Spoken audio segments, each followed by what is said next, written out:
All right, ladies and gentlemen, welcome to yet another episode of Press A to Climb Soapbox, our kind of podcasting discussion series here on the Pink Orangutan YouTube channel.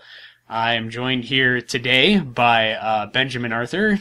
Hey, guys. Tymo. Hi, everybody.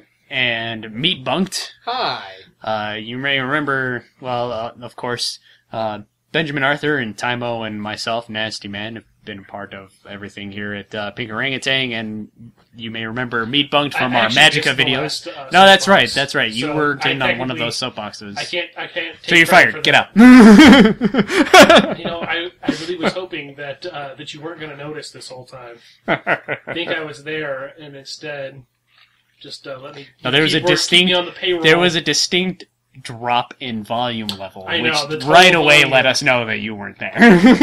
I could have just, not been paying attention.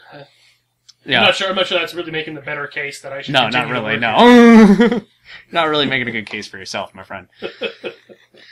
So on this episode of Press A to Climb Soapbox, we're gonna kind of do a discussion about MMOs. Where things are. Our favorite MMOs of the past, things that we like about MMOs in newer MMOs, things we may miss from older MMOs that have, been starting to be cut from the newer MMOs. That may be a short list, but you never know. There's always those things that you miss, even if they are bad ideas. And most of what sparked this topic is me and Meatbunkt have been playing Defiance, and we just got into Defiance, and we've been enjoying it. And also, I tried Age of Wushu, that just recently went out of beta not too long ago. So it got us thinking about MMOs and where they're at. Two new MMOs. Where are they at? Where are they at? Yeah, it's an interesting market. There's a few of those hanging on, the monthly subscriptions. There's a few of those hanging on still for dear life. Look at you, WoW. Yeah, I say most of those are World of Warcraft. But there's still a couple. I'm pretty sure Rift is still monthly. It is. Who knows how long that will go, considering the fact that Defiance just came out, and it's like it followed the trend that Guild Wars 2 started, that the Secret World went into also, where you just pay the upfront box fee, and then you get access to it from there on out. Which I like. Which was actually started with the original Guild Wars, which was kind of half of an MMO. I never really considered Guild Wars, the original, to be a true MMO, because it was kind of. Because the way it functioned was a lot like Phantasy Star Online, which was really only half of an MMO also, where you had these public meeting places where you could run into other players, but as soon as you left town, it was all instanced. It was all instant stuff. It was just you and your party, you and your group. Which did make for some cool things, because in the original Guild Wars, one of the things it had over other MMOs at the time, and Phantasy Star Online had it a little bit too, but not as much as Guild Wars did. But of course, PSO did predate Guild Wars by a little while. Maybe 2 whiles. The missions that you went on Guild Wars, they were more more impactful. You made shit happened that altered the landscape, and stuff that can't happen in an open world type environment, stuff that can't happen on the mainland of WoW. Yeah, it's and there were some nice things like that, where it's the missions, the story missions were a little better, just a better thing to experience, because it was more like playing just a cooperative game more than just a EverQuest or World of Warcraft style MMO. Yeah, with public hangout spots. Yeah. Ninja looters and all those negative things that do it inevitably take care of a lot of that stuff. Yeah, it did prevent things like ninja looters and stuff like that. I'm not saying it was bad. It's just I never really qualified it as an MMO in the truest sense of the term, since the only place you ever ran into... the only place you ever really ran into a lot of people were basically just glorified lobbies. They were glorified matchmaking lobbies. It's got a visible public lobby where you just go and hang out with everybody. Which is awesome. I mean, they're... off the MMO topic, I remember one of the best things about... I think they started in I don't remember if it was the original Saints Row or Saints Row 2 that started it. But in the multiplayer matches, when you were like in the lobby waiting to get the game together, it actually had like this small area where everybody would spawn in and you could like shoot other players and kill each other. But it didn't mean anything because it was just a lobby. So you just like f***ed around and like shot other players and throwing like grenades all over the place. And it was a fun way to kill some time while you were waiting for the match to start. Like, it actually gave you something to do rather than just sit there, wait, and stare at the screen and watch the names pop up. To be honest, I never actually played any of those games online, mostly out of sheer terror about how huge of assholes the people who play that game would be to, in addition, play online with. Yeah. I feel like that would be Troll City, USA. Yeah. But yeah, that's kind of how I always felt with Guild Wars. And yeah, like even like Phantasy Star Online, like as much as I enjoyed playing that game, I remember me and Tape, we played it on the GameCube when they had the Phantasy Star Online, it was 1 and 2, like collection that came out. And we got it. And we loved playing it. But even then, like, Phantasy Star Online, even like that was only like half MMO also. Like, it had the public lobbies where it had towns that you could go to where you could find other players and, interact with other players. But like, once you got into the missions and the meat of the game, it was just you and your party. That's all it was. It wasn't like, you're not like wandering through and like you might like see somebody that you don't know. It's like, no, you're just gonna see the other people in your party. But I think I've never played an MMO where there wasn't at least some instanced space. I think of like in my. Well, I would say that Eve is the only MMO I know that has absolutely no instancing. Even things like wormholes in Eve, while they are separated from the main universe of Eve, because you have to get to the wormhole to access. If somebody else finds your wormhole, they will come into your wormhole. They won't come into like their own extra wormhole. Yes. You can't have a conversation with the word wormhole without giggling a little bit. I mean, we all do it. It's okay, viewers at home. You can giggle now. We said wormhole. Alright, back to content. But like in Eve, like the Dead Space missions, like all it does is it shoots you like in a random direction in a random distance, but you can still be found. Like you're not in an instanced area. You're just in an empty area. You can be found out by other players.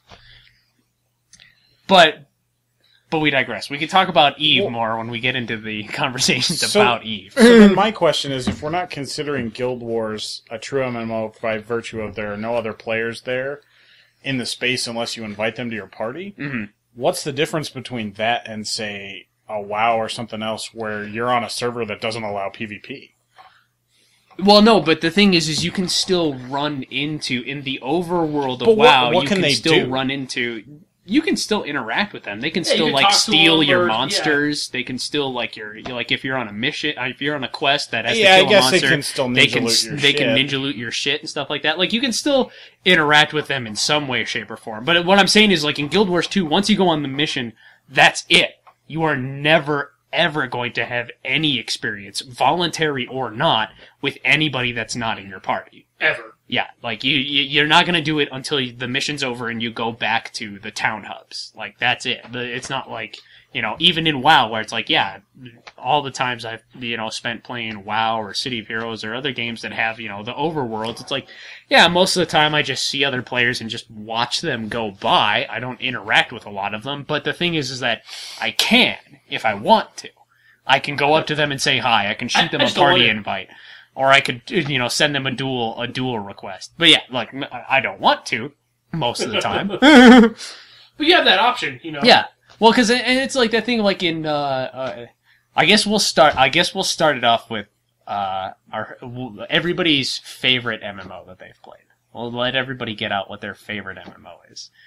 I know what mine is. And it's City of Heroes. And I know what Ben's is. It's City of Heroes. See, I didn't get enough time with City of Heroes. I didn't get into it like from launch, but I got into it pretty early, and I had a very off and on history with City of Heroes. Like, I think a lot of people who played that game played it off and on and not really consistently. I think over the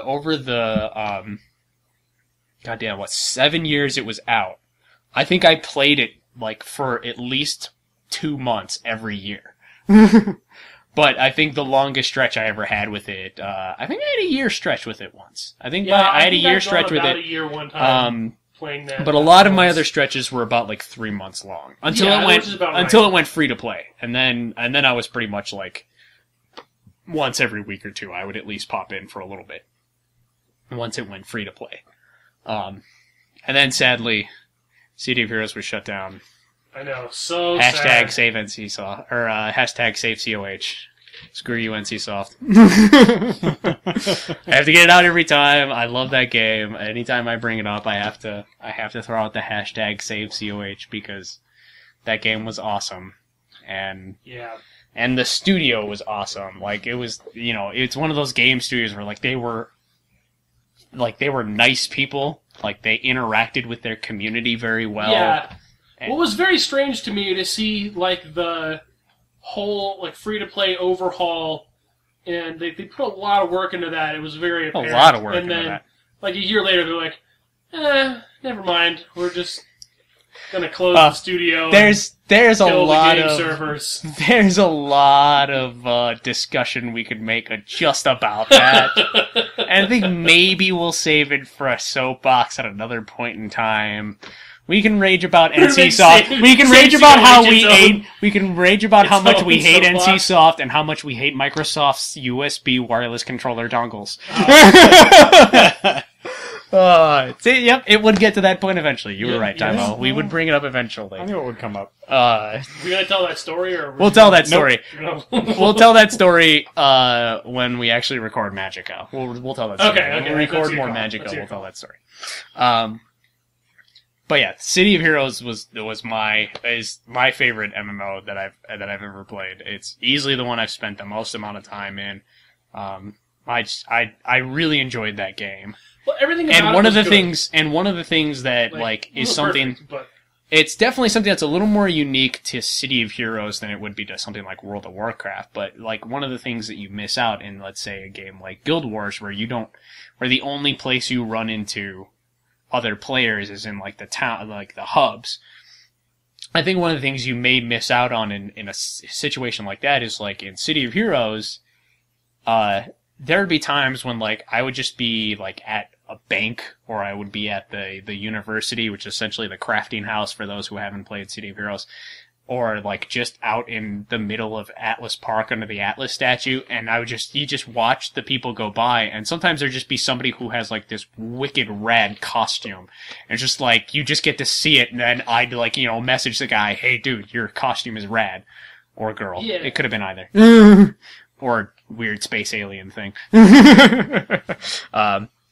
But yeah, it's I could just message them and be like, hey dude, your costume is rad. or their name is hilarious. Yeah, or their name is hilarious. Or they've got some sweet power on that gives everybody sweet buffs for 15 minutes. Like the D-Cups of Justice. That was one of my favorite names. That was one of my favorite names of a character that I've ever seen. That was a player name? Yes, that was a player name. There was a player that she had...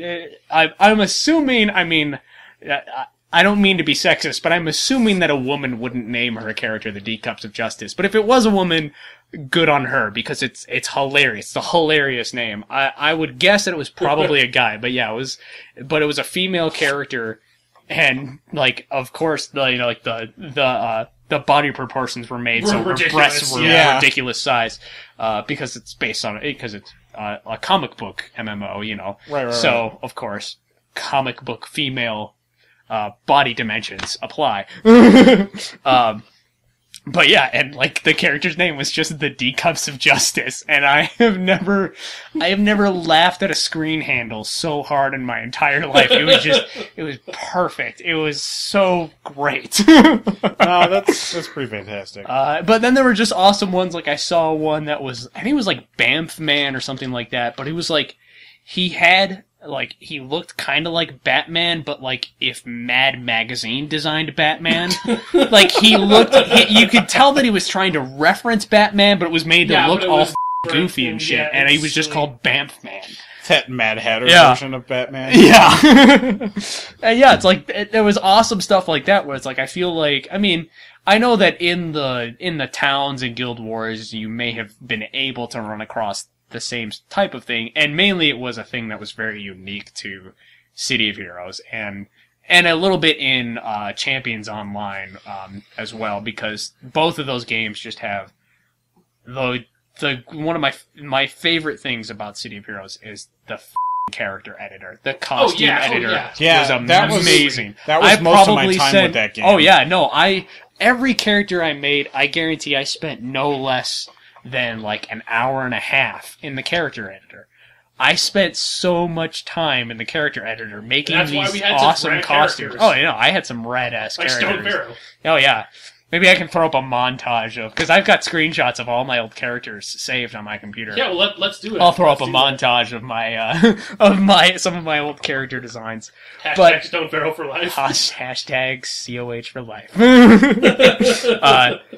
But that's yeah, it's like, 4 for that was one of the raddest things about that game is like, there were costume contests all the time where it's like, people would literally just show up and look awesome, and high-level characters who were sitting on like scads of influence, which was the in-game currency, gold for all intents and purposes. But yeah, it's like the higher level characters who have been playing the game for years, who just have like accrued up scads and scads of influence, would just hold costume contests, and everybody would go to Atlas Park because it was the starting area and the most popular spot in the game. And everybody would just go to Atlas Park under the Atlas statue, and they'd hold a costume contest. Sometimes they'd have themes, sometimes they'd just be like show up in anything, and it was awesome because like.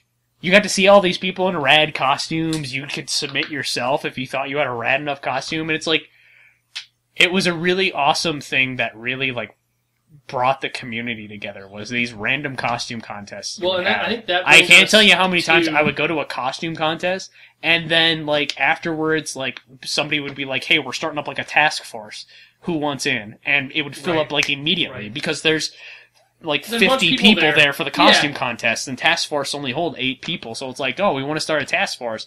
Oh, sweet, I'm in. And 3 or 4 task force would get started off of the end of this costume contest. Right, well, and like I said, Read I feel raid like that for all brings you us... WoW players out there. That's what a task force is. I feel like that brings us to another key component of what makes that one of my favorite games, which is just the community. Like, the people who the community was that really game nice. Were people who... For the most part, it was people who knew what they were doing, or if they didn't know, you could ask the player community and get real answers and not just troll jerks who were like trying to exploit people. Yeah. I would be lying if I said that the community didn't get a little less awesome as time went on. Well, especially after free to play, I feel like the dynamic changed a lot. But yeah, and that's a thing of that's one of the reasons why I hate the community in World of Warcraft, is because once it gets big enough, the idiots are going to come out eventually. Like, anything gets popular, and the idiots are going to come out eventually. And then those are always the loudest players. Those are always the bad apples that ruin it for everybody else. People who which has always been my objection other characters to being MMOs. broken and complaining about everything and running around doing stuff where they're like clearly using their class wrong and whining about like how, oh, my character is too squishy or whatever, like your class is way easier than mine. A certain friend of ours who so we played City of Heroes. And City of Heroes functions off of the traditional MMO class system setup. I mean, they were called something different, but it functioned off of the same thing of, like, tank, DPS, and heal. And of course, there was a melee DPS class, which was a little bit tankier, and then there was a range DPS class, which was, like, super... Oh, and like, status and controlling effects also. It functions off of the 4-leg approach that I like very much, where it's tank, DPS, like controlling effects, like, slowing enemies and immobilizing in that, and then healer or like support. And there was a ranged damage class. They were called blasters, and every class in City of Heroes had 2 power sets. You had a primary power set and a secondary power set. And you got to pick those at your character selection. And then eventually you could round it out with pool power sets later in the game. But that's not important right now. The blasters have, for their primary power set, is always ranged attacks. It's all of its ranged attacks. It's all, some of them had things that could be used well in close range, but it was all things meant to be used from a distance. And their secondary power set usually had some melee attacks in it. And it was usually intended as a last resort. Like, if you couldn't kill the guy before he got in your face, you have a melee attack you could use if all of your other powers were on cooldown and the guy was still in your face. You'd be like, okay, now I can use a melee attack on him. And it had nice things some of them had there was I think it was power melee or kinetic melee, but it had a lot of knockback to it, so it's if somebody got in your face, you could use a melee attack and knock him back and then keep hucking ranged attacks at him. Fire melee, I'm pretty sure, came with fire cages, which was an immobilize, so if it was coming at you, you could immobilize him for a little while and then hopefully kill him before the immobilize effect wears off. Just for super kiting. Yeah. But needless to say, blasters are really, really squishy. Your intention is to kill the guy before he gets to your face, because otherwise he's probably going to kill you, because you can't take that many hits. And we had a friend of ours who played a blaster, and he invested all of his points that he got to put into get new powers. He invested everything into his secondary power set. So he had a bunch of melee attacks and 2 ranged attacks. And we would go into missions and we would go into fights, and this is when I was playing my tanker. And I'd be in the middle trying to get all the aggro from all the guys, and then he would just come in out of nowhere, start laying down his melee attacks, and then when he started getting attacked, he would just die. He didn't have the health to stay in there. Well, he'd get it up in their face, pull all the aggro, and then get killed in 4 seconds because he doesn't have any health. Yeah. You were if you wanted to play a melee class, pick a scrapper or a tanker or something besides a blaster. You don't have the health to withstand, to stand up in a fight at melee range. That's the whole point of a blaster, is you're supposed to do damage from a range. And, I can enjoy MMOs that are starting to, and just RPGs in general who go outside of strict class structures, like picking a class and having to stick with that class. Yeah. But I don't like games that make you able to be good at everything.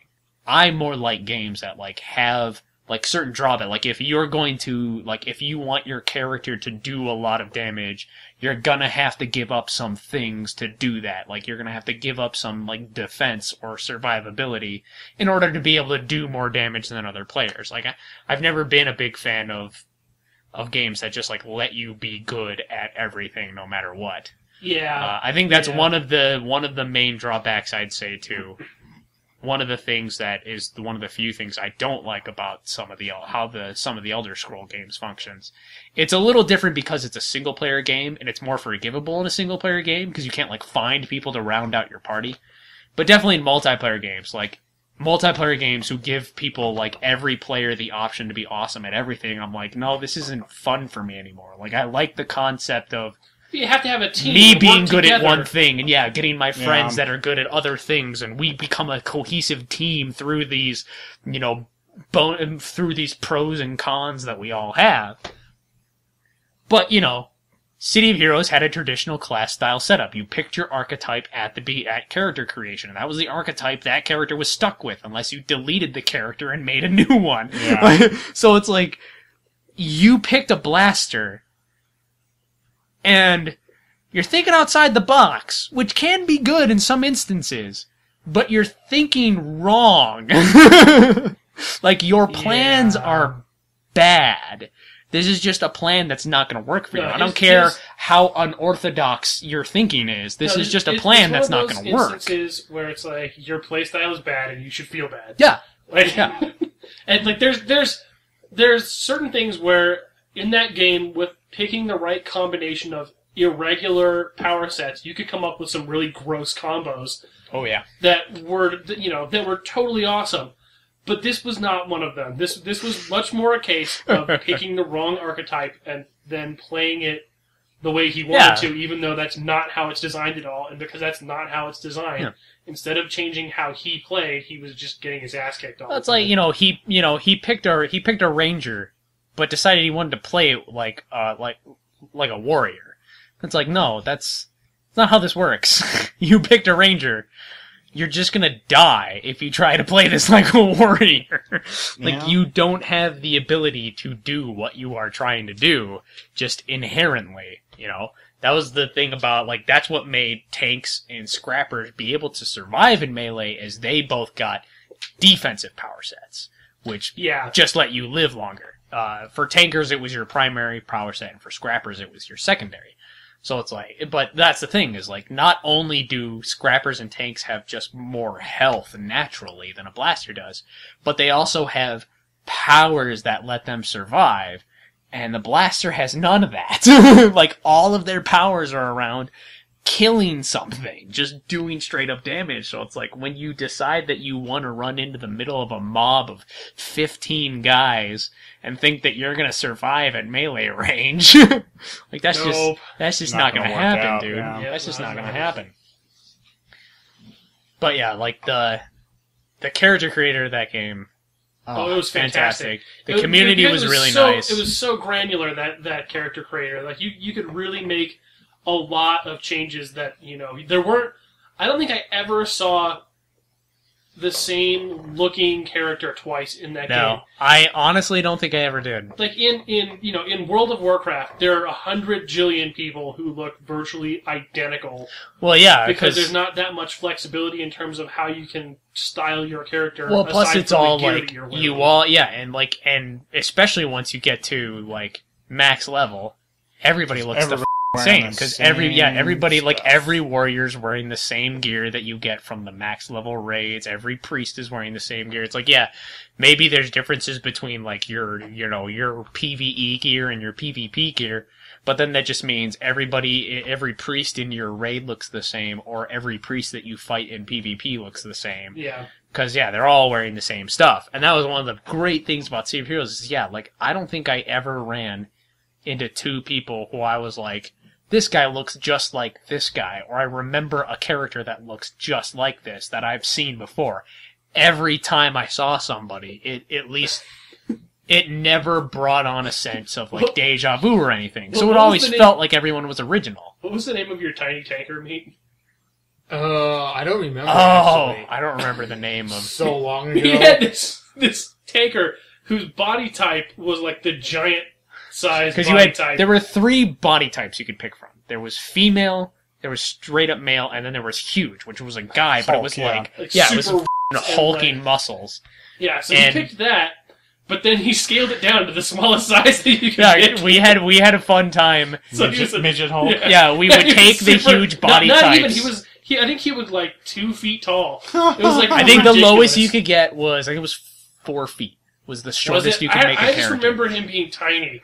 But when everyone else is, like, on average 6 feet tall, and some of them, I think the highest you could go was like 8.5 feet or some shit like that. So it's like, when you're running around with people who are 1.5 to 2 times taller than you, it was always funny to have that and but then he have was them the tank. be the tank. Our guy was up front. There's this tiny little dude who'd run up and just start wailing on guys to drive up the aggro he was pulling. I saw one that was.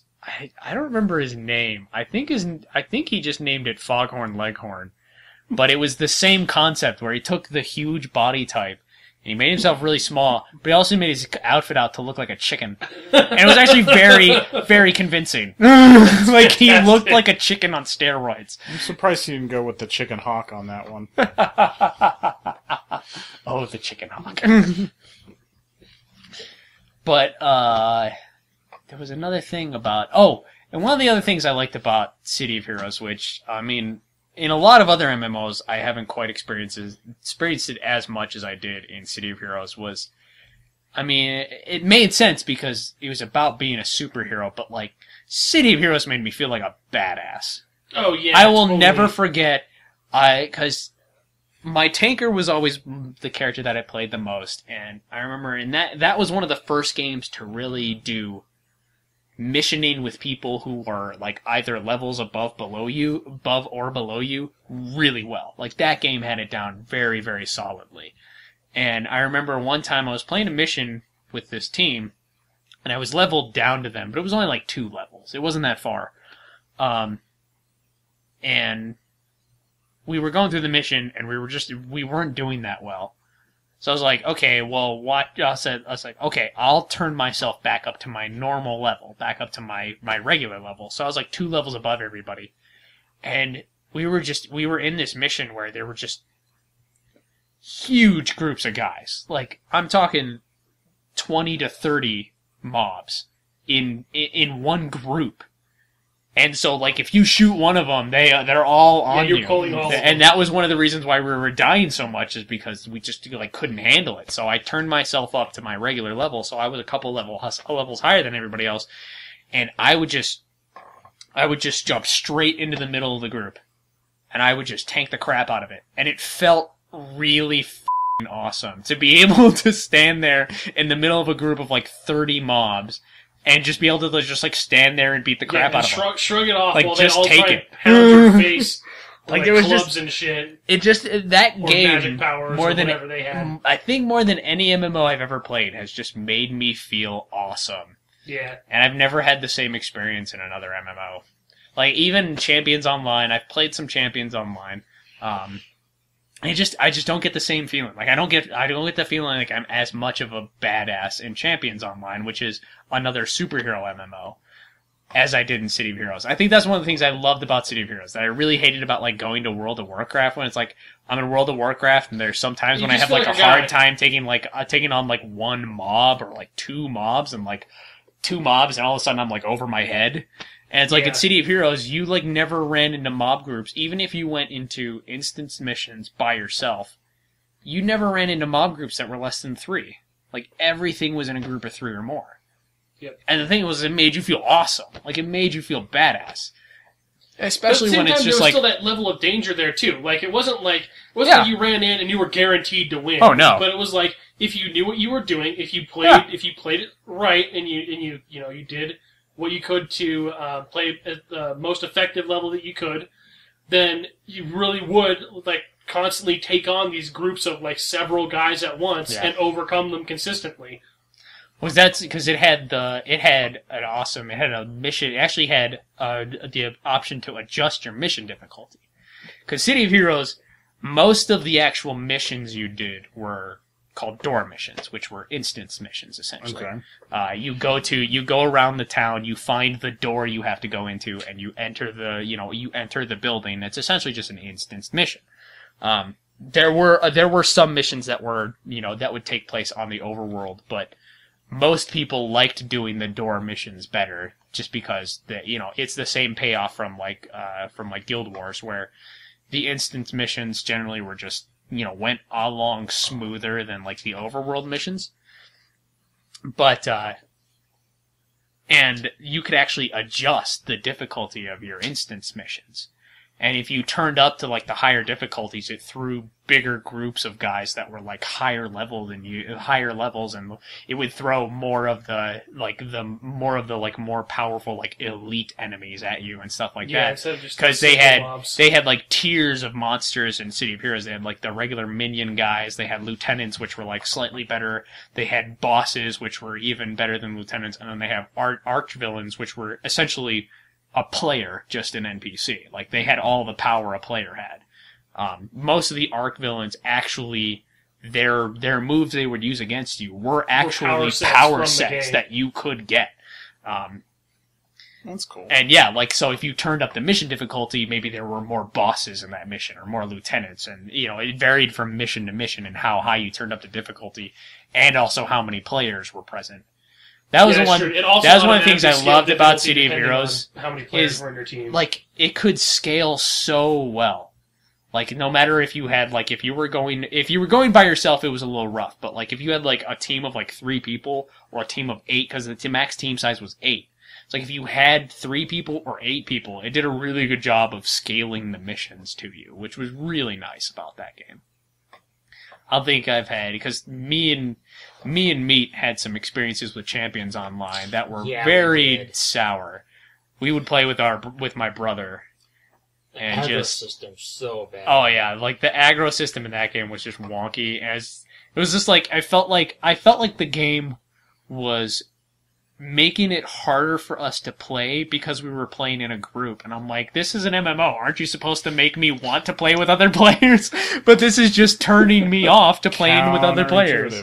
Yeah, yeah, and that's one of the sad things about City of Heroes going down and Champions on, and it's weird because, for the full story of Champions Online and City of Heroes was initially developed by a company called Cryptic Studios, and then essentially, and it was published by NCSoft, and then NCSoft eventually purchased the IP outright from Cryptic Studios and opened their own studio called Paragon Studios, which City of Heroes takes place in Paragon, a fictional city called Paragon City.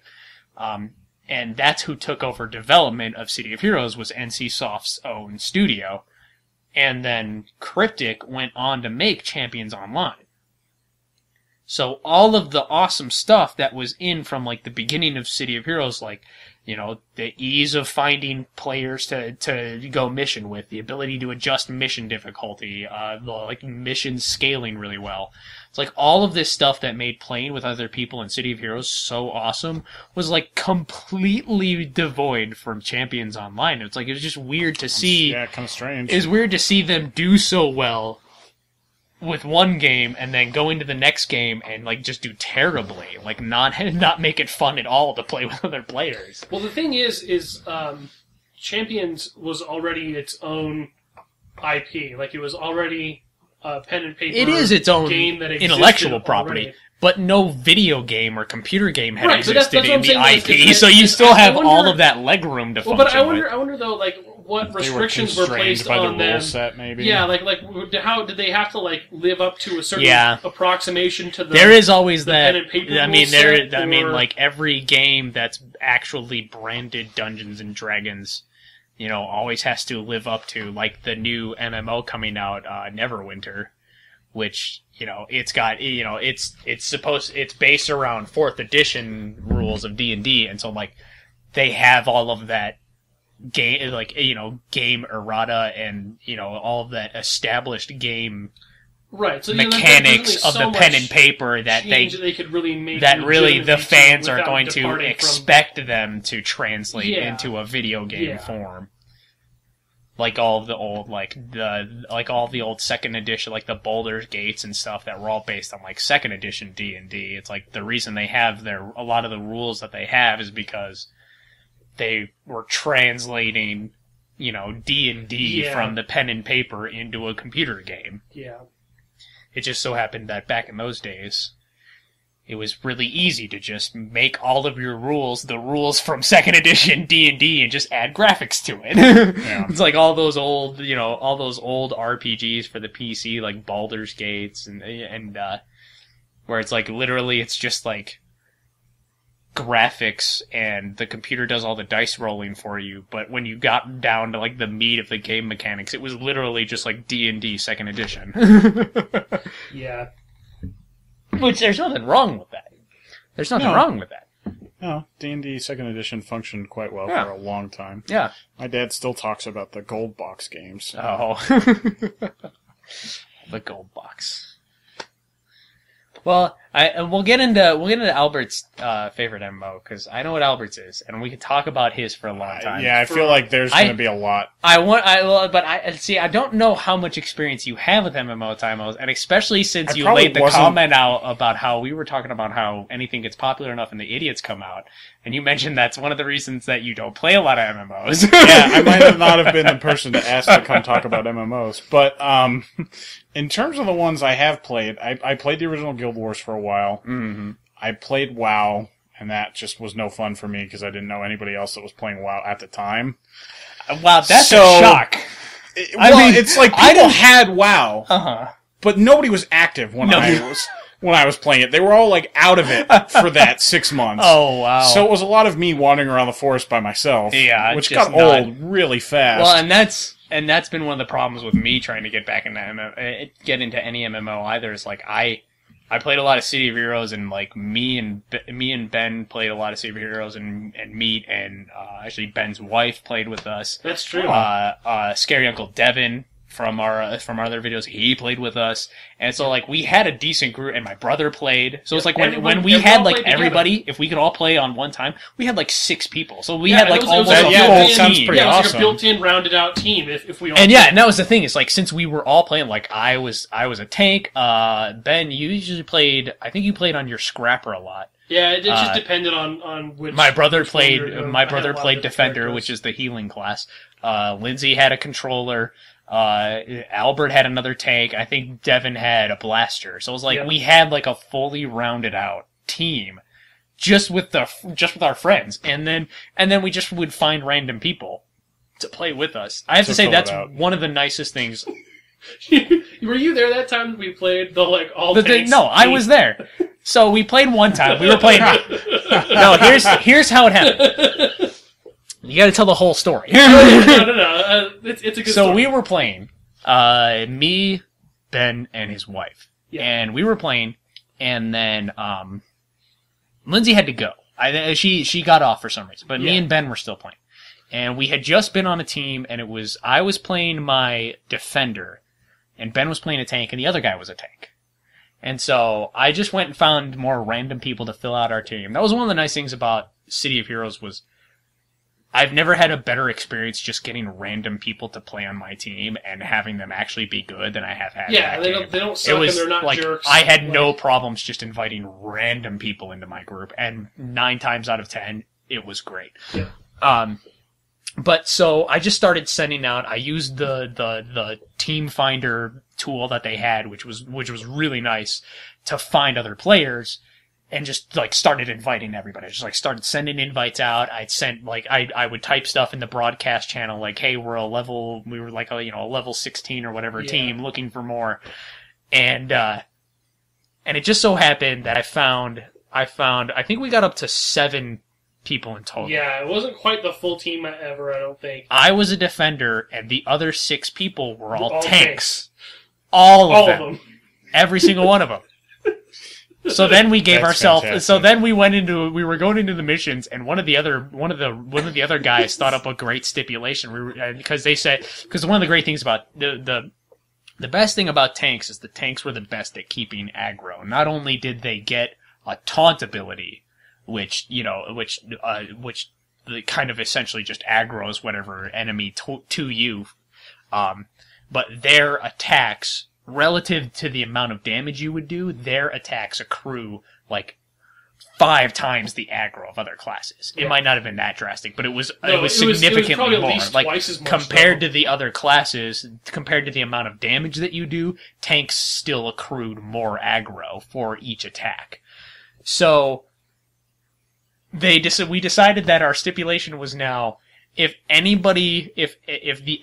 they could not keep the aggro situation so that if I ever got hit, we lost. Because we had 6 people who can draw aggro and hold it. Yeah. And I was a defender, so I wasn't attacking anything, so I was just healing all of the tanks.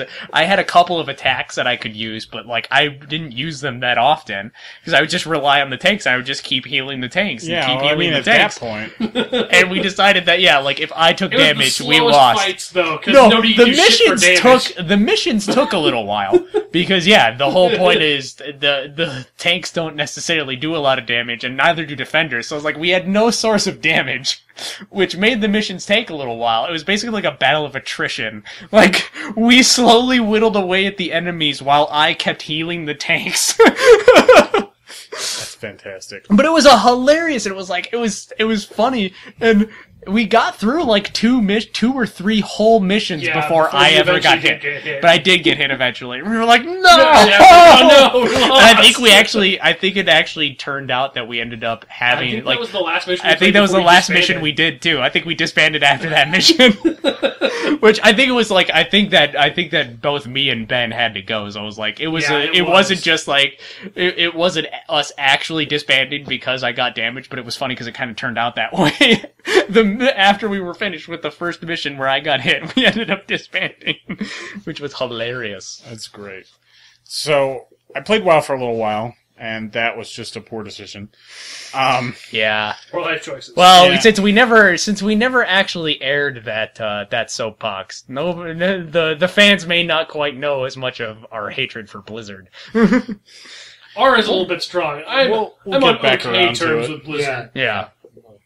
Anyways. But, I didn't get to play City of Heroes. I think at the time it came out, how many years ago was that? It came out in 2005. Let's see. It closed down in November of 2012 because it was right after we came back from PAX. I think it was earlier than 2005. And it came out. Because that's when I graduated high school. It might have been 2000. I want to say 2003. I would have said 4, but it's in there. No, 2004. It came out in like September 2004. Here, let's ask the internet. We can ask the internet. Well, but anyway, I was still in high school, and I wasn't allowed to work, so I didn't have my own money. And my dad, who's vehemently and absolutely opposed to MMOs on a subscription-based model, because he thinks that's just total bullcrap. Yeah. Would not have ever purchased that game for me. So I got to play that at a friend's house, which was kind of fun. April 28th, 2004. April 2004. So I didn't get a lot of time with City of Heroes. As cool as that game looked, and obviously you guys have touched on why you thought it was super awesome. Yeah, it was great. The one I've probably had the most time with was Old Republic. And that was actually pretty good. It just, for me, turned into a sour experience pretty quick because everybody that I bought the game to play with had a lot more free time than I did. He had the X-Score syndrome. Yeah. No, it was like Christmas break for college kids, and I was working at the time. You were working, so... And nobody else had a job. So they all had like 4 weeks of time off. They had a month off, and like when I got time to log on, I was keeping pace with a few of them for a while, and then I would get back on, and the people who were low level that had just started the night before were 12 levels ahead of me, and I was like, jeez. Okay. But that game did some interesting stuff with the conversations that I enjoyed and the story. I will say that from what I've played of that game and what I've seen of that game is they did try to make some pretty bold strides in bringing in like traditional like single player storytelling into a multiplayer game world, which was very interesting. And I think it worked out really well. There were some hilarious moments that happened. I didn't play a whole lot of it. I played it for a little while. I think I played it for like about a week. I had my other qualms with that game. Most of it wasn't around like most of it wasn't around their method of storytelling. Was it because of the lore problem where it said in the Old Republic days where the stories that was part of it and the interactions don't matter? Most of my problem with it was that was at the point where I was really getting and that's where I'm at now, where it's like I was just getting really exhausted with the traditional target and hotkey MMO setup where you pick a target, press a hotkey.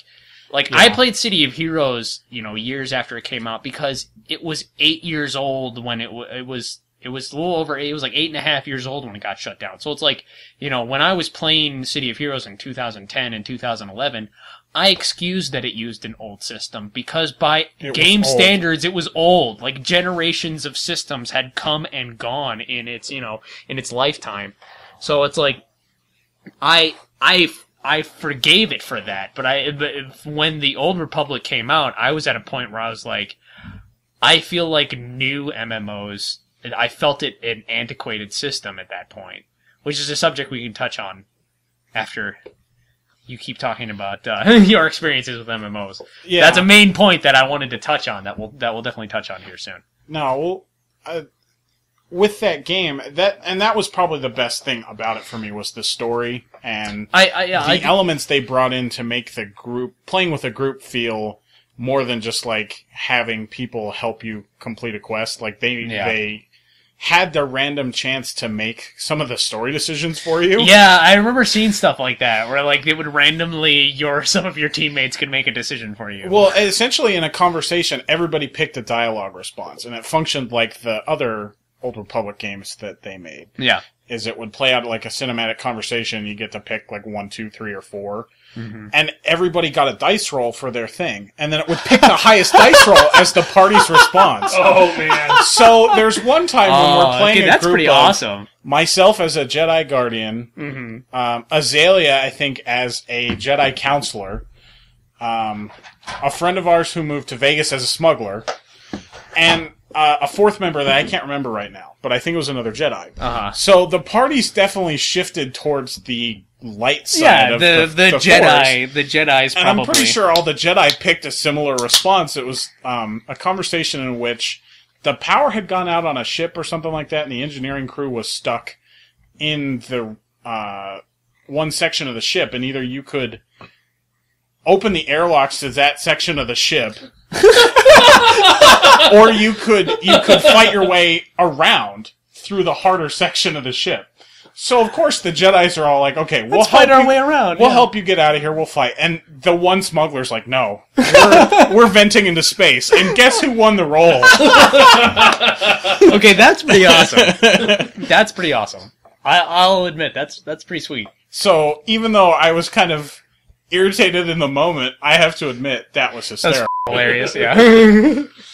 That's one of those things where, yeah, like, even though it may have been angry at the time, later on, you look at that, later on, that's just hilarious. I really enjoyed that component. But that game, I feel like I had the opposite experience of WoW, whereas WoW, when I was playing by myself, it was kind of me trekking along through the forest, killing boars, and got old really fast. Yeah. Playing the Old Republic by myself never felt like work.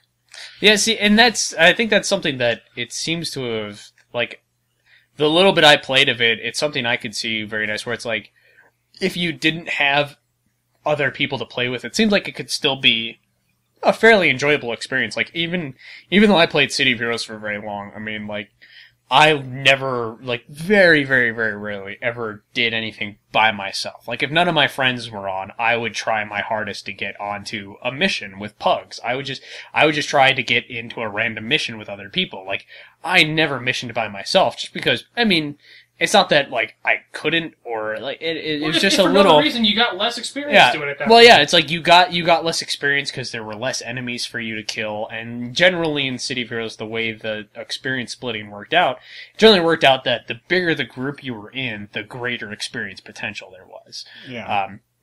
So it was like, you know, there was all these reasons to play with other people, and I never felt like playing by myself was, you know, an efficient use of my time. It's just like, I'm gonna hop into a random mission with random people. But it seems like in the Old Republic that, you know, it was a game that you could, you know, an MMO that was nice because you could play it with friends if you wanted to, but, you didn't necessarily have to. Yeah, you didn't have to either, I felt like, because the story was well written. It wasn't, they took their time to flesh out a decent amount of conflict for what's going on, and it made sense. They had a whole thing leading up to the game's launch, too, that they got, blanking on the actor's name, Lance Hendricks, guy who voices Bishop from the Alien series, to voice a Jedi Master reading holocrons that were giving the lore building up to the game. Oh, okay. The events of the universe that have led up to whatever this particular galactic civil war was. Yeah. And I thought that was really cool, but they abandoned that halfway through. They just kind of stopped updating it, and I was really sad. Yeah. Because that was one of the more interesting parts of that game, was getting into the weird the weird lore, and it sounds like you guys have a problem with that setting in the Star Wars universe. And it sounds like I might not agree. No, there's a whole soapbox about that. We'll have to get into that when we do lore, because I'm curious about that. Awful, so it actually got pushed to the back burner, but there's a whole top secret extra special edition soapbox. There was a whole, like, hour and a half long soapbox that was Are we going to make it so that if they put in the Konami code, it brings them to that one? If I still had that somewhere on my computer, I would do that. But unfortunately, it does not exist anymore. Sour. Yeah, you'd have to pull some serious movie technological magic to recover that one.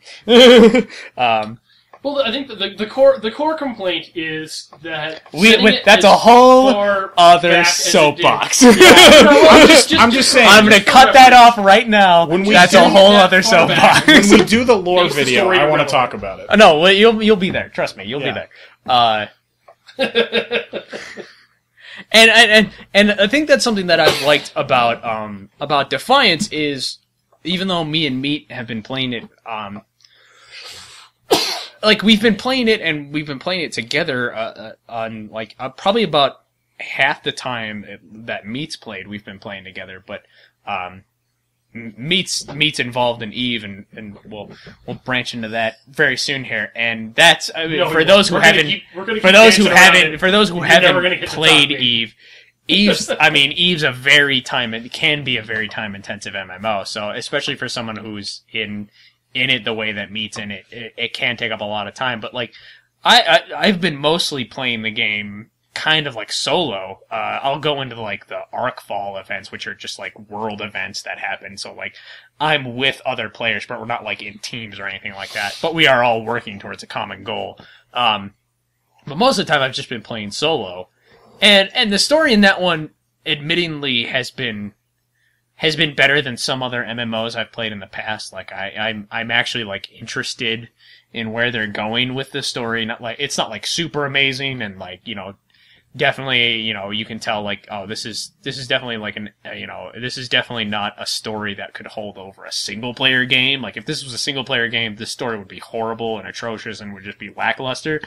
But for an MMO, I've found that it's had a fairly decent story. Like, it's good enough to keep me interested in doing the story missions for an MMO. Well, I wonder how much of that is you got to watch the TV show to get the full enjoyment out of that package. See, not as much as I thought. I mean, there's definitely some terminology thrown around that you definitely gain more out of it if you've both played the game and watched the show, because then you know more about, like, what's happened, because you learn a lot more of what's happened to the world, to Earth, from the show than you do from the game, at least from what I've played. I think there's a bunch of, like, logs and stuff that you can read through, which I'm sure explain more about, do a good job of explaining more about the game setting that you're in, but I just... that. I'm not... I was elected to lead. Not to read. But it's actually not that bad. Like, there's not a lot of... There's been like one moment in like the opening cutscene where I'm like, oh, you wouldn't really understand, like you wouldn't, this really has little impact on anybody who hasn't watched the show. But it's like, there was one moment, and it was in the opening cutscene, and since then it's like, so far that I've played through, it has nothing to do with the show so far. Absolutely nothing, except for the fact that they're both set in the same, Earth. They're still both set on the same world. And so now we'll get into Eve, because Eve is Meat's favorite MMO. It is my favorite. I've played a decent amount of Eve. Our friend, like 2 months. Yeah, Ben's played a little bit of Eve. I've heard the stories. Our friend Tape has played a lot of Eve, and our friend Colin has played a lot of Eve, and he's been in it several years longer than even Meat has. But that's Meat's favorite MMO. It is, and that's you could write books on Eve. I mean, people probably did write books on Eve. Oh no, yeah, I'm sure it's there. I'm sure spreadsheets. It is a spreadsheet MMO. Eve is a lot about like Eve is one of those MMOs where like especially when it comes to combat, like it's half if not more of what determines the outcome of a fight is more preparation than the fight itself. Like, you know, at least half of what determines the outcome of a battle is what does your ship have on it, you know, how did you equip your ship, what is your fleet composition, things like that. I mean, that can hold very true to real life. I mean, oh yeah. If I bring Panzer tanks and you bring saber cavalrymen, you know, I don't care how badass your saber cavalrymen, unless they're all Chuck Norris, they're not going to take off my Panzer tank. That just makes me sad because now I kind of want to see a full cavalry unit made entirely up of Chuck Norris. I'm sad because I'm never going to see Chuck Norris riding bear cavalry. So I guess what we're saying is the Empire cloned the wrong guy. Yeah, no, that's what we're trying to say here. But I mean, there's Eve is a game that I like that it exists. Like I'll never say the words Eve should not exist. I love that a game like Eve exists. And the main reason why I love Eve, the love that it exists, is there are like no other MMOs I know out there that, like, the world is literally built by the players. Like, the universe of Eve is so heavily affected by the players. Totally reminds me. I kind of like that. Did they say anything yet about World of Darkness? Yeah, they've talked about it a little bit. I'll look. They've talked about it a little bit. Because I'm interested in that in the future, maybe. Yeah, no, that's something. World of Darkness is. I don't know if you're familiar with the World of Darkness, the setting. You ever played Vampire the Masquerade? Heard of it. That's part of the World of Darkness setting. That whole Vampire the Masquerade. They've actually Vampire something else now. Yeah, I don't remember what the new name is. I always remember Masquerade, like Vampire Bloodlines. But like that overarching pen and paper setting, and like, you know, the vampire aspect of it, the werewolf aspect, the vampire hunter aspect, that's all part of a setting called the World of Darkness setting. And CCP actually picked up the rights to do an MMO for it, and that's now that Dust is finished, now that Dust 514 is finished, that's basically their project now, is, you know, along with improving Eve and improving Dust 514, what they're spending their revenue on from those games is essentially doing a World of Darkness MMO, which they've talked a little bit about, but it's definitely in very early development stages. Like last year at FanFest, they put out like a little like world view demo where it was like a little rendering of, you know, what some of the models they're working on and like the look of the game as it's being developed, and it just looked interesting to me. And I'm not really sold on it yet, but it's one that I'm really interested in keeping an eye on, because it looks like they're going to be trying to go for a similar kind of thing where they're trying to make it mostly a player-driven world instead of a pre-described story. That's one of the great things about Eve, like out where Albert's at in that like 0-0 space. Like, it's owned by players. Yeah. And there's like the CSM Council, which is all players, and they have an impact on how Eve gets developed, because like the developers go to the CSM with their like development ideas, and the CSM is all high-ranking people in the big alliances, and they're voted in by the Eve players. That's pretty nifty. I didn't know that. Yeah, it's very interesting. Yeah, like there's a lot of aspects to Eve I love. Like I love the fact that so much of the universe is actually like actively impacted by the players. Like there's all of that. Like, God, it's most of the universe is actually space that can be owned by players. Yeah, yep, a lot of it. Like, I'd say at least half. Over half. Yeah, but definitely, like, to have something like, there's no other game I know of that has that. Yeah. Where over half of the game world is actually owned by players. Like, it's the Wild West out there. It is, and it feels like it too when you're out. I mean, yeah. Unless things have dramatically changed from when I was playing, when you're out there, it feels like the Wild West. You're out there. You're either friendly to whoever space you're in, or you're on your own. You're on your it's you're in the your Wild West out there, and if they just kill your face, nobody cares because it's their space. Yeah, yeah, and that's one of the great things is there's the area, there's the central parts of the universe, the it's called Empire Space, where there's a police force, an NPC police force that polices actions that go on, but it's then you go outside of there. It's you can do whatever the hell you want. You can shoot another player. You can try and steal from them. Well, and the thing is short of actually breaking the game to achieve what you're doing. I mean, if there's an exploit, it's not. I mean, they don't like it, and they'll fix it if they find it. But you're not going to get banned for it, and unless you're literally hacking the game to get what you want out of it, then CCP is not going to punish you actively for it. I mean, they might give you a warning or whatever, but unless you're seriously harassing somebody or actually breaking the game, then they're just gonna say it's part of the game and live with it. You do whatever you want. You can just, if you're in low sec or 0 and you want to kill someone because you just want to do it, have a go at it. Well, you were telling today about what you were doing outside the station when you were bored. You were telling me earlier today. Today I was bored in my my nullsec alliance, and I was in a little starting frigate that you get if you ever die, whatever. They just give you the starting frigate, and I was bored outside the station, and I put a warp scrambler on my ship, which is. A warp scrambler is a module you can put on your ship that prevents people from warping away or, trying to escape from you. And what I was doing is I was warp scrambling them and I was ransoming them.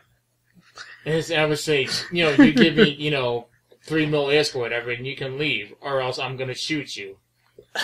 And I did this for about 2.5 hours.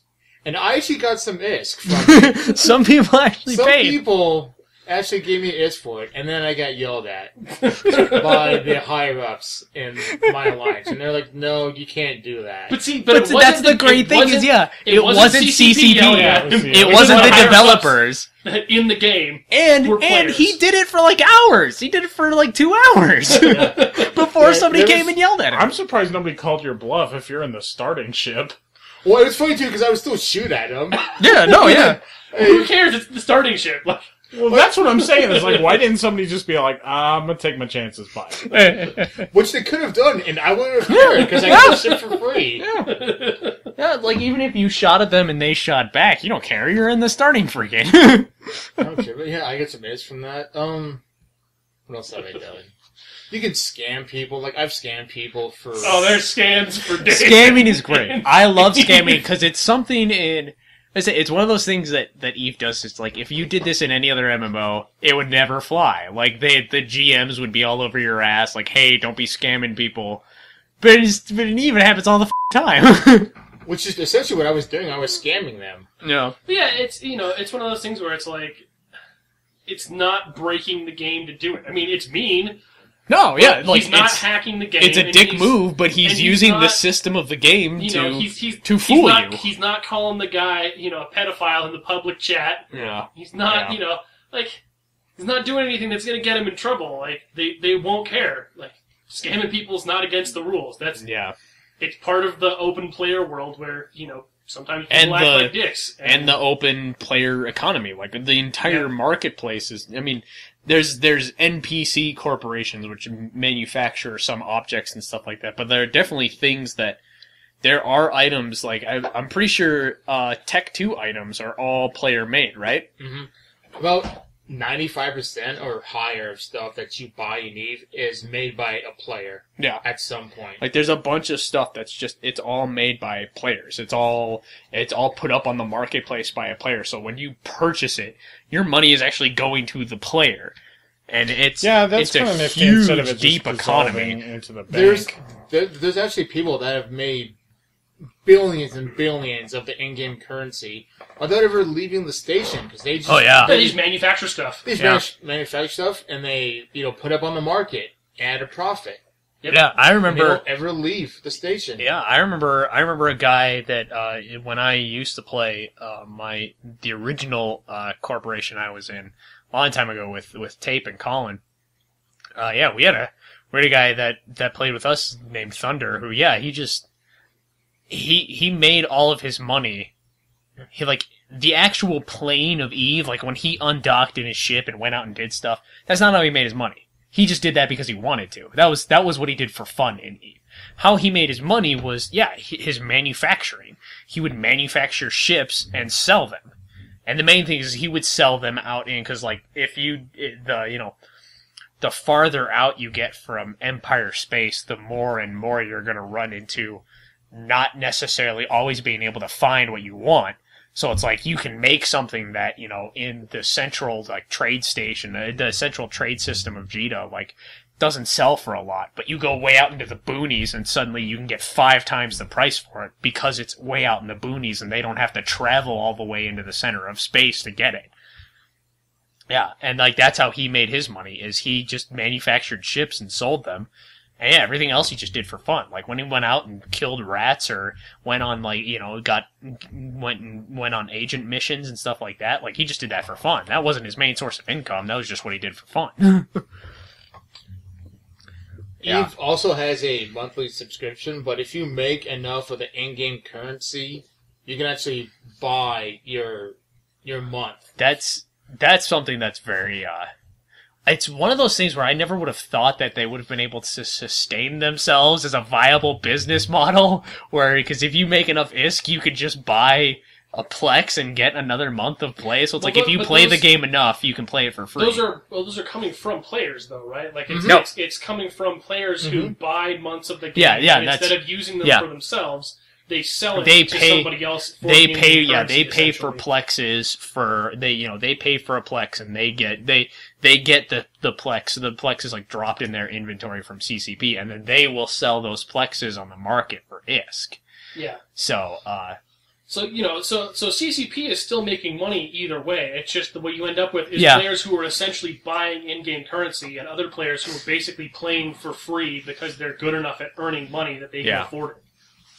Yeah, well, and it's a good idea to do. There's the gold farmers in WoW who keep getting banned by Blizzard. So it's the people who pay to get gold in World of Warcraft were getting banned. And CCP kind of nipped it in the bud by offering an official way for you to buy in-game currency. Yeah. Which was a great idea. And it feeds into their whole players dictate the shape of the universe thing that you has going on. And the thing is it's and that's the thing is there's a set price for them either. Plex prices can vary. You can get them for this price no matter what. It's no, there's an actual existent market where whatever players are willing to pay for it is what you get paid. I think last year at one point Plexes were selling for 700 mil at one point last year, and now they're back down to 515 mil.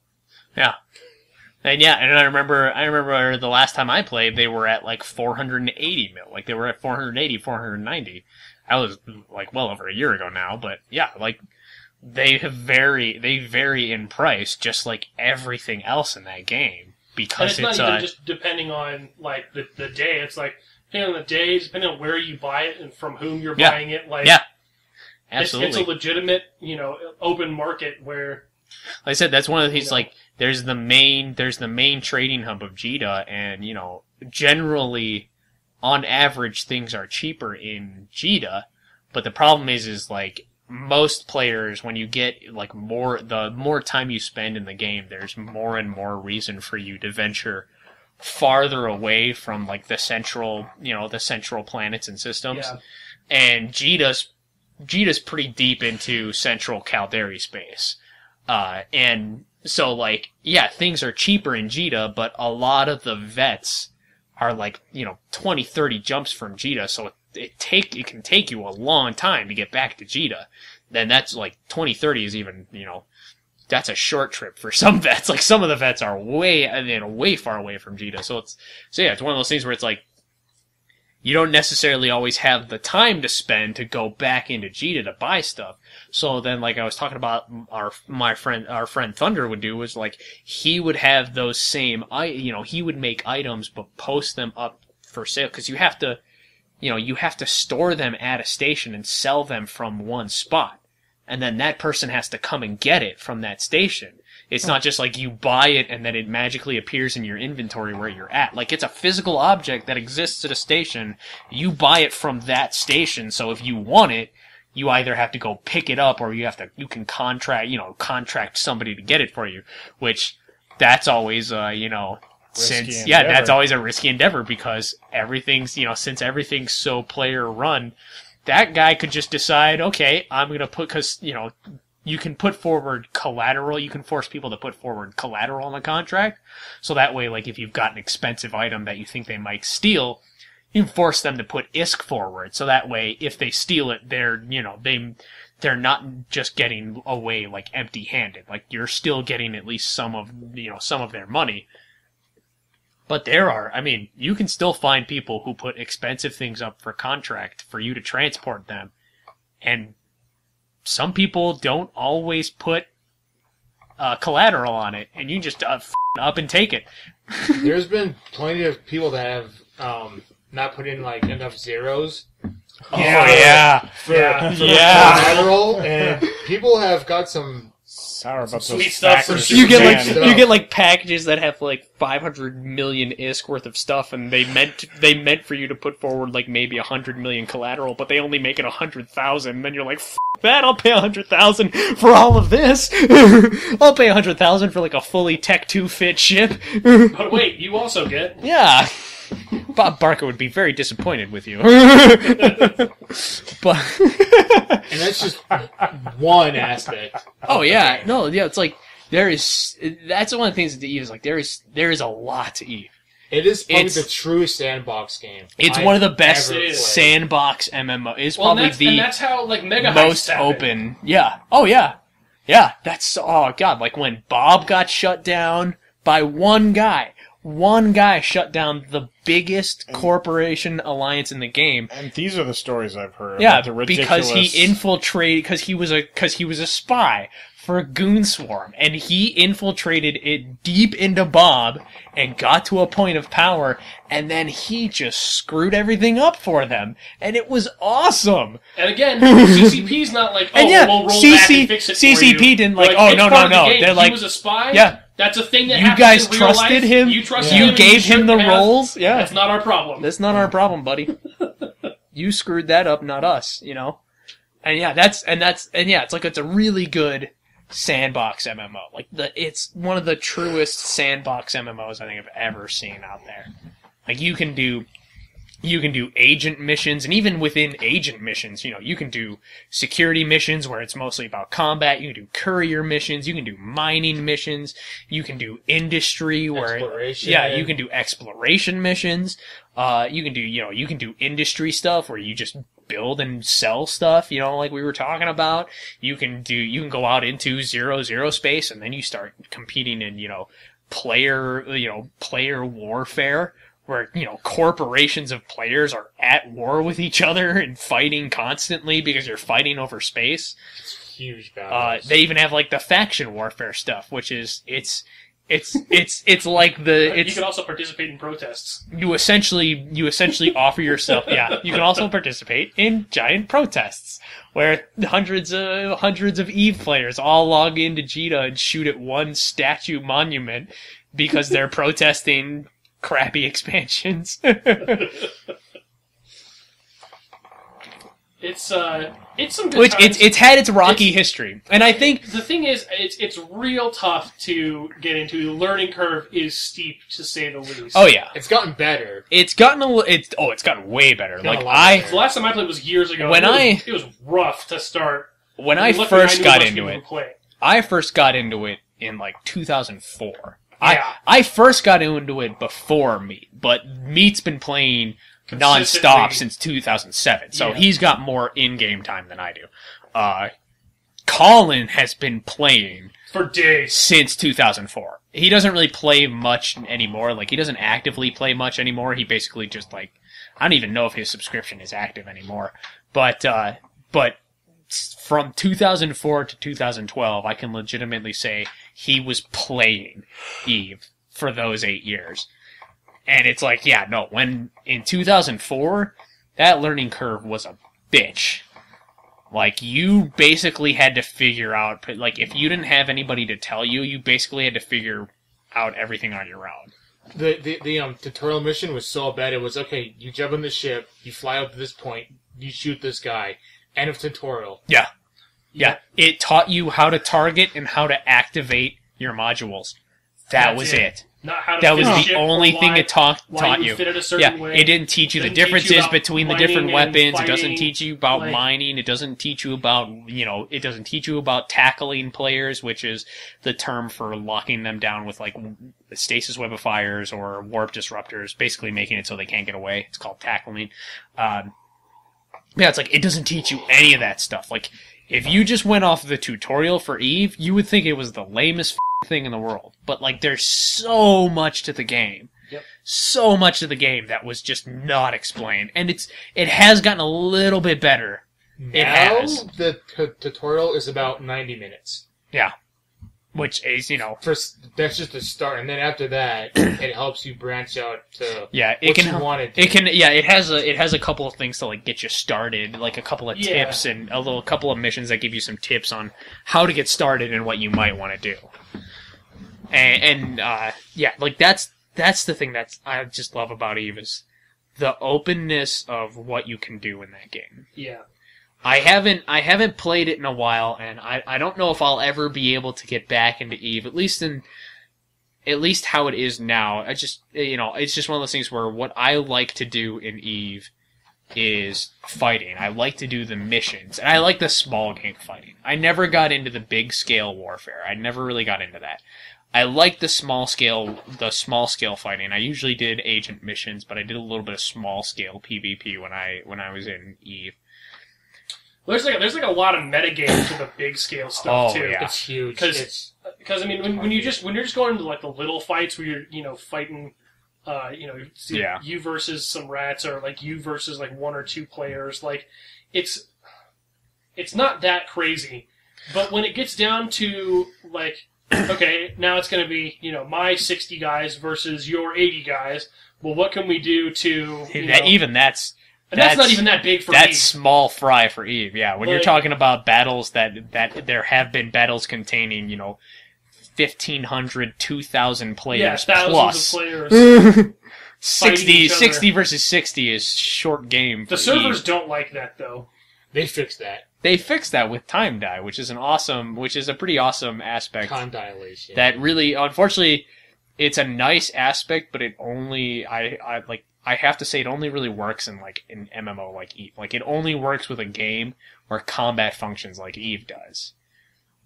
Because everybody's modules work off of, like, a timer, so it's like, you can just extend how time functions, and that makes things play out nicer, because then there aren't as many things going on at the same time. Yeah. But since everything's still going off of these timers, it's basically you're just making the timers last longer before its next action comes up. Yeah.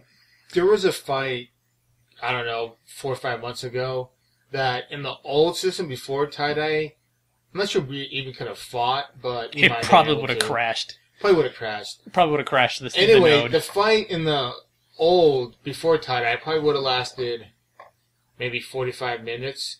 But because of time dilation, the fight ended up lasting like 3.5, 4 hours. Yeah. Where you would shoot your gun, and it would take like 5 minutes for it to cycle. And see, I just can't sit at a computer for 5 hours and shoot twice. That's just not. That doesn't happen. That always doesn't happen. That was a special. Yeah, that was a pretty. But it seems like to get into the level that you're into it, that's what you have to put up with, and I'm just not willing. You to go do there. the you really have big to fleets or the soft grinding and stuff. You have to spend my biggest hours and hours grinding down structures. Yeah. After structure, after structure. That's one of the reasons why I never got into the big scale PvP.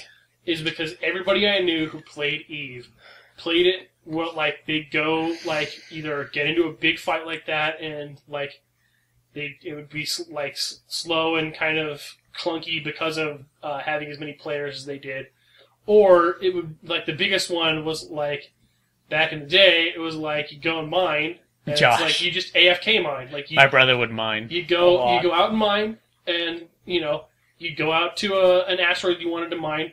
You click on the thing you wanted to, like your mining laser or whatever you wanted to use to mine it.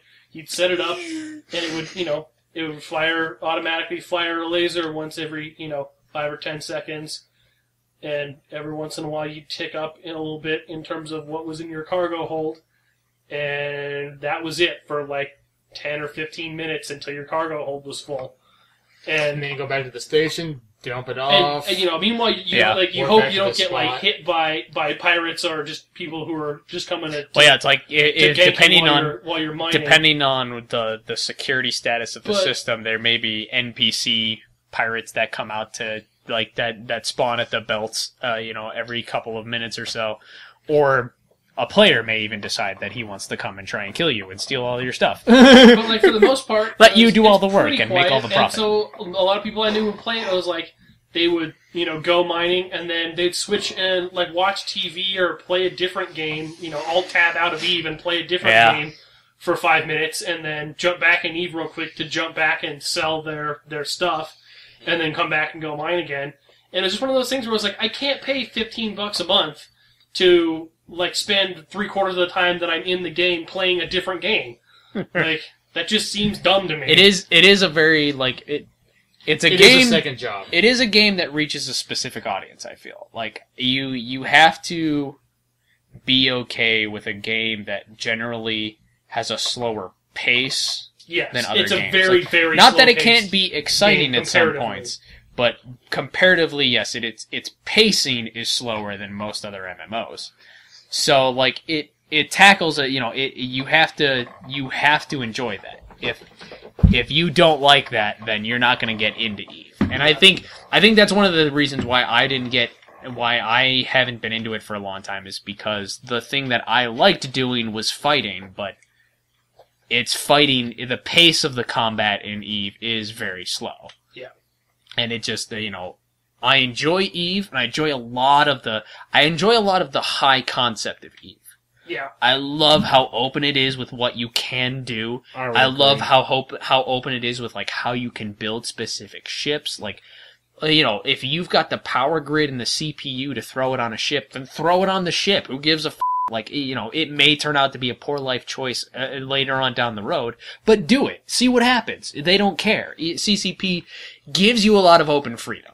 But I feel like the game mechanics, like the pacing of it, it's not for me, but at the same time, I can't say that they're bad. I can't say that they're inherently bad. I like what you said before. I like that it exists. Like, I love that it exists. It's thinking outside the box, and it does some stuff that's really cool. You get into the high concepts of it, the player-run universe, the completely open economy and marketplace, the concept of the freedom that players are given, not only in what they want to do, like as far as their skills and ships are concerned, but like in general, like what they want to do with their life when it comes to EVE, quote-unquote, life. So it's like those high concepts that the game is about. I love that. But playing the game itself, me personally, I don't enjoy as much.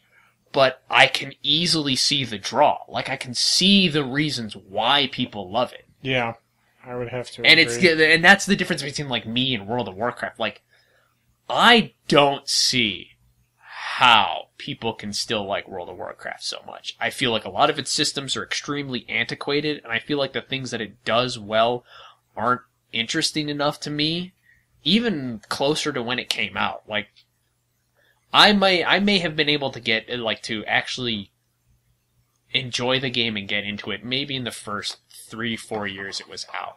But, like, especially for the last several years, it's like, I don't see how anybody can enjoy this well, game they keep pushing updates that really don't add that much. Like, it adds an extra couple of levels and some new loot and, like, 4 new bad guys that you can fight 100,000 more times. Yeah. And where with Eve, it's like, I can see why people like it. I can see why people still play Eve, even though the game just got 10 years old today. It is 10 years old this year. 2013 was the 10th year anniversary of Eve. It's 10 years old. It's like, I can see why people still enjoy playing Eve after 10 years. Even though I personally don't, I can see the draw to it. And that's something that a lot of MMOs that have existed for as many years as Eve has, that just does not apply. Like, there are old MMOs where it's like, I just don't see, like, even though I loved City of Heroes, I could see why people might not want to get into it. Like, yeah. It's combat, like, the game was all fighting. There was nothing else to the game. Like, there was the very minimal crafting system, but it was basically just to get items for better fighting. It was to craft items to fight better. Like, everything in City of Heroes is all fighting. Fighting. That's all you can do is punch shit in the face. It was fun. It was very enjoyable to me, and it was very exciting, especially when it came out. There were very few MMOs when City of Heroes came out that made combat as fun as City of Heroes did. But that was because that's what City of Heroes did, was combat. That was it. But definitely after the, in the 8.5 years it had been out, it was definitely starting to show its age. The combat system was it was antiquated. By the time it was 6 or 7 years old, it was an antiquated system.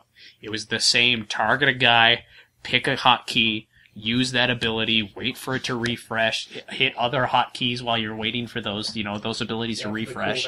But it's like, it's the same system that has been in use since, like, EverQuest came out. Yep. And that's one of the reasons why I like MMOs like Defiance, which are taking, like, the concept of an MMO in the same way that, like, World of Warcraft or EverQuest has it, where it's actually, a big open world that you run into other players in. It's not very sandboxy like Eve is, which is, something that's sad, but sandbox is also, Eve has been very successful at building a really good sandbox. But a sandboxes in an MMO sense are challenging to do. It really is. Like, you have to have very solid base mechanics. Yeah. But, like, it's a more traditional style MMO world, but its combat and gameplay mechanics are very much not traditional MMO. Like, it's a third-person shooter, but it's an MMO. Yeah. But it plays like a third-person shooter. Like, it essentially plays like a third-person Borderlands. Like, that's the thing that's things that I want to see. Like, I want to see MMOs that are starting to do away with the old, antiquated EverQuest system.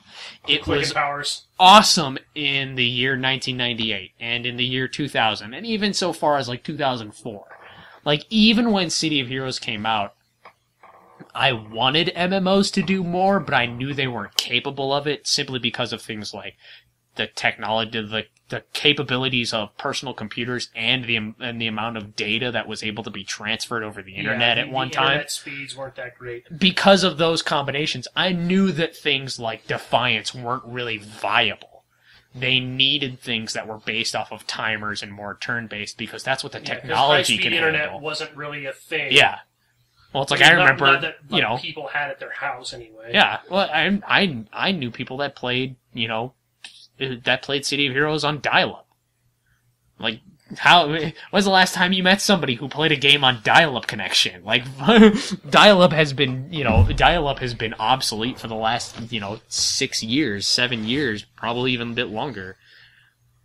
Yeah, it's like, that's what I like to see out of MMOs now, these days, though. Like, I like to see MMOs that don't use that same system that, that EverQuest and World of Warcraft have really been using. I want to see MMOs that are doing new things with their gameplay. Yeah. Alright, because, like, I like Age of Wushu, because Age of Wushu is a game that's trying to be more like Eve. It's trying to be very sandboxy.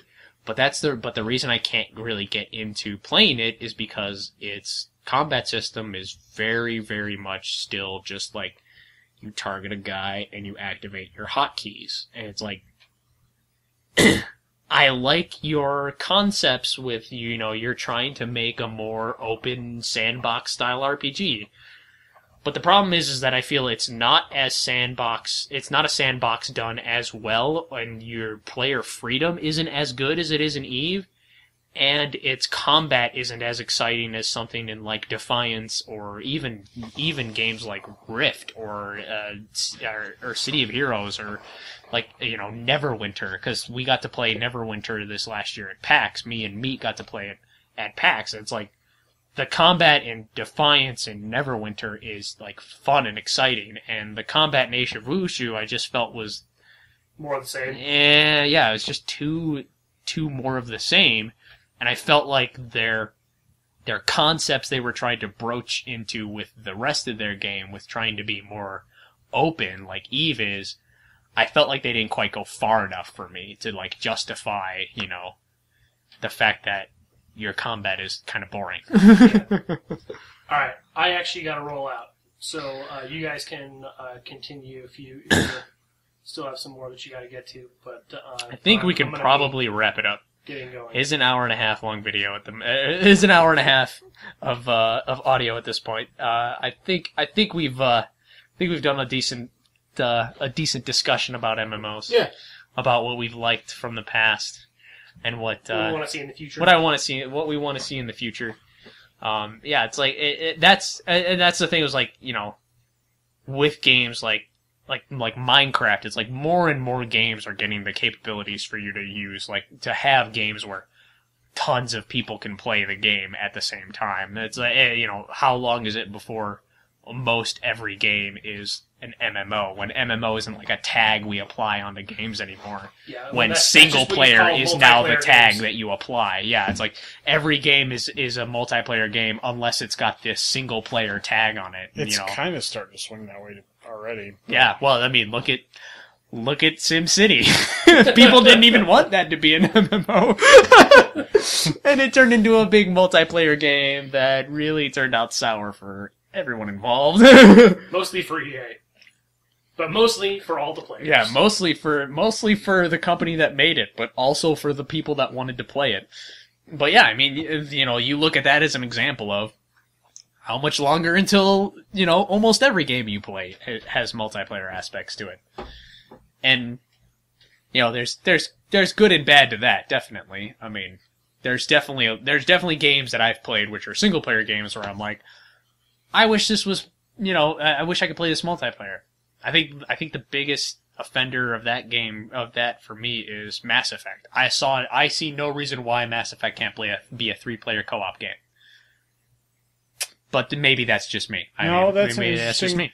It's an interesting way to take it, but then we run into the scenario where the smuggler jettisons people out of the cargo hold. See, then you can make it, you could make it so that, there's the one person who's like the host of the game and they play as Shepard and they get to make all the Shepard decisions, but you can still play, once you get past the dialogue options, then it's a 3-player co-op experience that, that you could play together with other people. Mostly because BioWare apparently got their AI programming chops from Blizzard, and your allies are retarded. Your teammates are stupid. Well, just don't count on them to do anything. Just use them as bullet sponges. See, then I feel like that's defeating the purpose.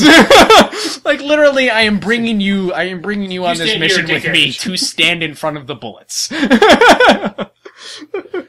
That's why you only bring your tankiest characters. That's why you bring Rex everywhere. Yeah. It's just that Shepard's that much better than everybody else. They all just look terrible. Terrible by comparison. Terrible by comparison.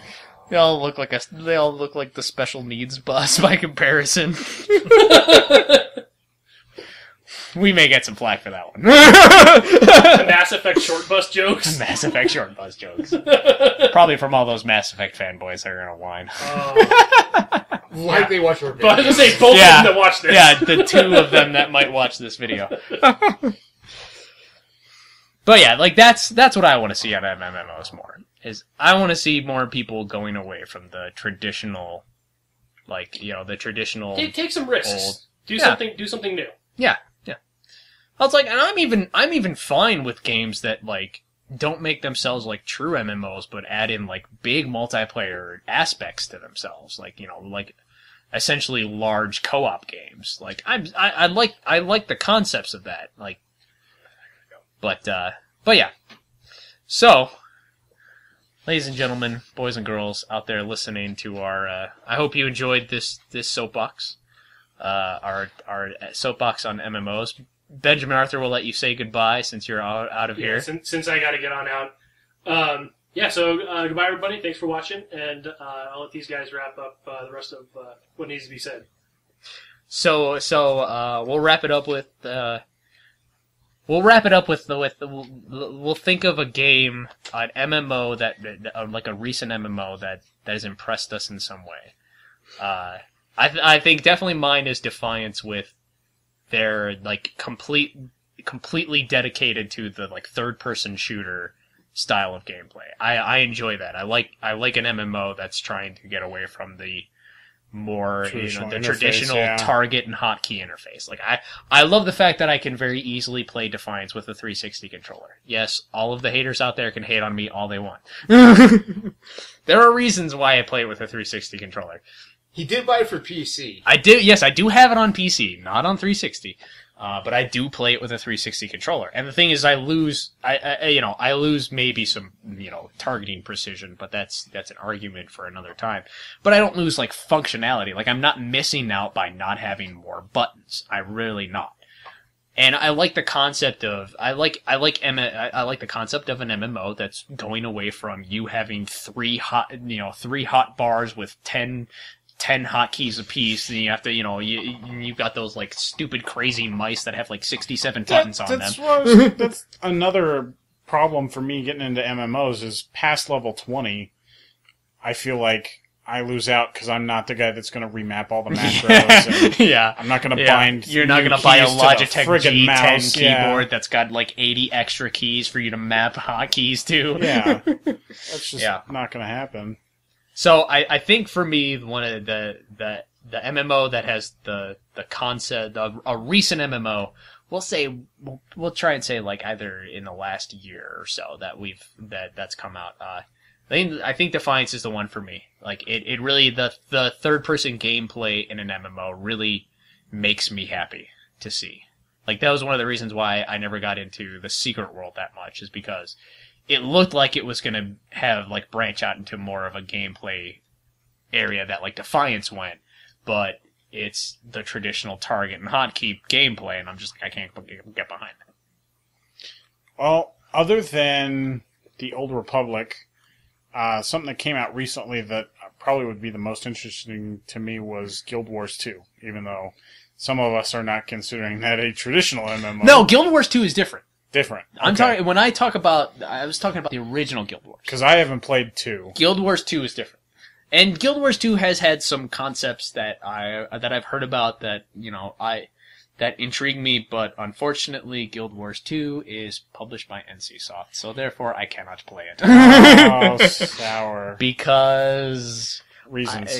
Because my hatred for NCSoft, unfortunately for the good people at ArenaNet who, are unfortunately just tagged in with NCSoft. That's the nature of the beast, but unfortunately as long as Guild Wars 2 is published by NCSoft, it will not see my business. That's just the long and short of it for me. But it looks like they addressed some of the concerns with the original Guild Wars while keeping the stuff that felt interesting about it. Yeah. So, if I had to pick one, that would probably be one I'd give a shot to.